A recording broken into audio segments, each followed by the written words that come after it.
নমস্কার, আমি অর্পিতা। আপনাদের সবাইকে স্বাগত জানাই সেন চৌধুরী রান্নাঘরে। আজ আমি আপনাদের সঙ্গে শেয়ার করব শাহী পনির রেসিপি। চলুন দেখে না যাক শাহী পনির বানাতে আমার কি কি লাগছে এবং আমি কিভাবে বানাই। দেখুন, শাহী পনির বানাতে আমার অবশ্যই লাগছে পনির। এখানে আমি কিউব কিউব শেপে পনির নিয়েছি। এখানে আমার 200 গ্রাম মতো পনির আছে। নিয়েছি টমেটো, এখানে আমার একটা বড় সাইজের টমেটো আছে, 1 চামচ বাটার, আদা, নুন, এখানে আমার আছে প্রায় 10-12টার মতো কিশমিশ, এখানে আছে রোস্টেড বাদামও প্রায় 20 থেকে 25 পিস আছে এখানে বাদাম, এখানে আছে কাজু বাদাম 10 থেকে 12টা, ছোটো চামচের 1 চামচ পোস্ত, এখানে আছে সস, আর আছে এখানে দুধ দিয়ে কিন্তু জল মেশানো নেই, ফুল ক্রিম মিল্ক। এখানে আছে এইটা রোস্টেড বাদাম, এই বাদামটা, কাজু, পোস্ত, আদা, টমেটো, আমি সমস্ত মশলাগুলো বেটে নিই, তারপর আবার আপনাদের সঙ্গে আমার কথা হচ্ছে।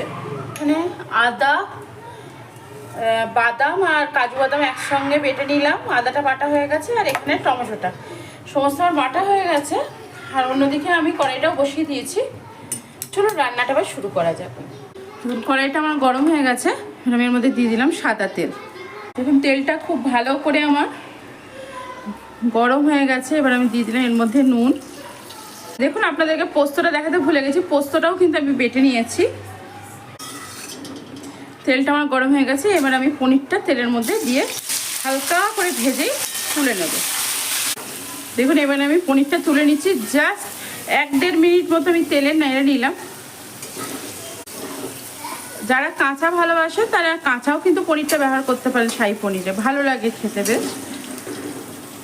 দেখুন, ওই তেলে প্রথমে আমি দিয়ে দেবো আদা বাটা। এখানে আমার আদা আছে 1 টিস্পুন। আদাটাকে হালকা আমি নেড়ে নেব। গ্যাসের ফ্লেমটা একটু কমিয়ে দিলাম, পনিরটা আমি হাই ফ্লেমে ভেজেছি। আদাটা ভেজে নিয়ে বেশিক্ষণ না, আদা কিন্তু তেতো হয়ে যায় তেলে ভীষণভাবে ভাজলে। এবার আমি দিয়ে দিচ্ছি যে টমেটোটা বেটে রেখেছিলাম, টমেটোটা। এখানে আপনি দেখছেন আমি কোনো চিনি কিন্তু নিইনি, চিনি আমি ব্যবহার করব না, কারণ কাজু কিন্তু এমনিই মিষ্টি আর সসও হালকা মিষ্টি থাকে, যার জন্য আমি দুধও হালকা হালকা মিষ্টি হয়, যেটা আপনার জল দেওয়া নেই দুধটা, তার জন্য আমি কিন্তু কোনো চিনি ব্যবহার করব না। আর আমি আপনাদেরকেও বলবো আপনারাও যেন চিনিটা ব্যবহার করবেন না। রান্নাটা কিন্তু ভীষণ তাড়াতাড়ি হয়ে যায়, এমন কিচ্ছু সময় লাগে না। দেখুন, আমার টমেটোটা কিন্তু খুব সুন্দর করে ভাজা হয়ে গেল, টমেটোর কাঁচা গন্ধটা নেই। এবার আমি এর মধ্যে দিয়ে দেবো আমি যে কাজু আর রোস্টেড বাদামটা বেটে রেখেছিলাম, সেই কাজু বাদাম আর রোস্টেড বাদাম বাটাটা দিয়ে দিলাম। একটু জল দেবো, মানে কাজু বাদাম দেওয়ার সাথে সাথে তলায় ধরে যাওয়ার ভীষণ ভয় থাকে। গ্যাসের ফ্লেম কমিয়ে বাড়িয়ে রান্না করতে হবে, আর একটু করে জল নিতে হবে। দেখুন, আমি যাতে কাজু বাদামটা বেটে রেখেছিলাম সেই বাটি ধোয়া জলটা পুরোটাই দিয়ে দিলাম। ভালো করে এবার কষিয়ে নেব। তেলে যেহেতু নুন দিয়েছি, এখানে কিন্তু অল্প পরিমাণ নুন ব্যবহার করব, কারণ আমি বাটারটা কিন্তু সল্টেড আমার।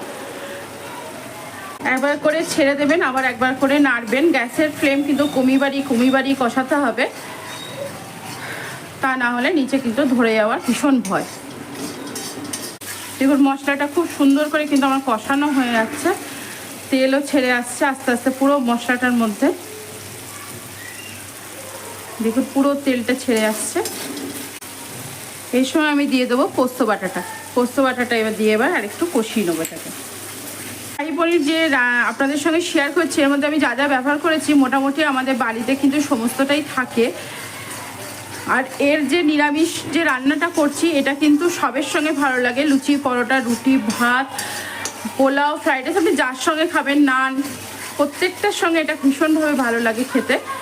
আর এটা কিন্তু বাইরে থেকে যে কেনা পনির, হোটেলের থেকে যে আমরা কিনে অনেক সময় খাওয়া হয়, যে পনিরের টেস্ট, তার থেকে কিন্তু এর টেস্ট 1 ফোঁটাও কম হয় না, বরং হোটেলের বা রেস্টুরেন্টের থেকে অনেক বেশি এটার ভালো হয় স্বাদটা। দেখুন, কথা বলতে বলতে আমি কিন্তু সমানে হাত নেড়ে যাচ্ছি, হাত কিন্তু থামালেই কিন্তু তলায় ধরে যাওয়ার ভয়।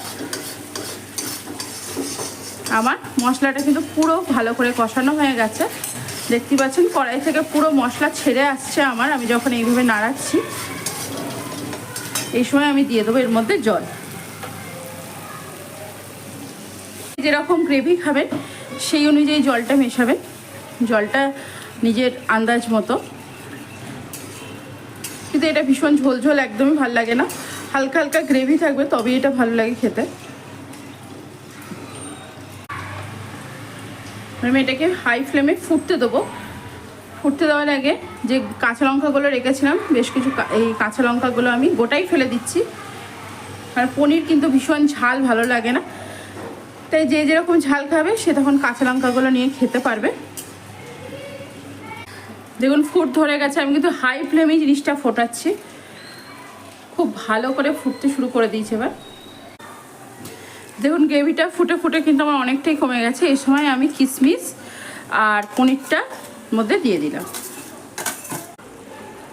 দেখুন এবার আমি যে দুধটা রেখেছিলাম সেই দুধটা অর্ধেকটা দেবো, পুরোটা আমার লাগবে না, অর্ধেকটা দিলাম, পুরোটা কিন্তু আমি দিইনি।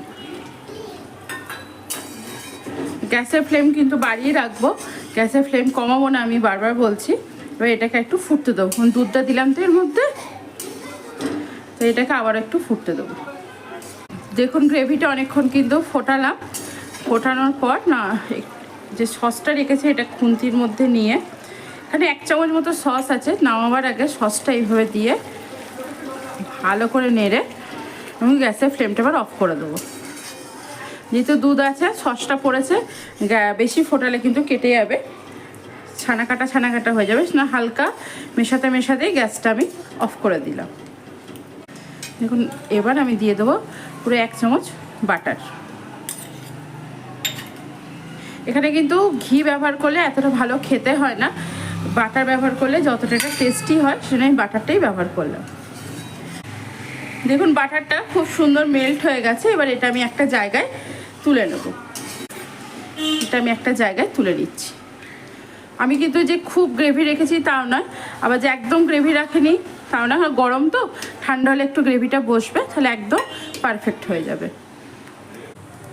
দেখুন আমার রেডি হয়ে গেল শাহি পনির। আজ আমি আপনাদের সঙ্গে শেয়ার করলাম শাহি পনির। আশা করি আমার ভিডিওটি আপনাদের ভালো লেগেছে। যদি আমার ভিডিওটি আপনাদের ভালো লেগে থাকে অবশ্যই লাইক শেয়ার কমেন্টস করতে ভুলবেন না। চ্যানেলটিকে অবশ্যই সাবস্ক্রাইব করবেন, সাবস্ক্রাইব করে আমার পাশে থাকবেন। আজ এখানেই, ভালো থাকবেন, সুস্থ থাকবেন, আনন্দ থাকবেন, অনেক অনেক সুখে থাকবেন।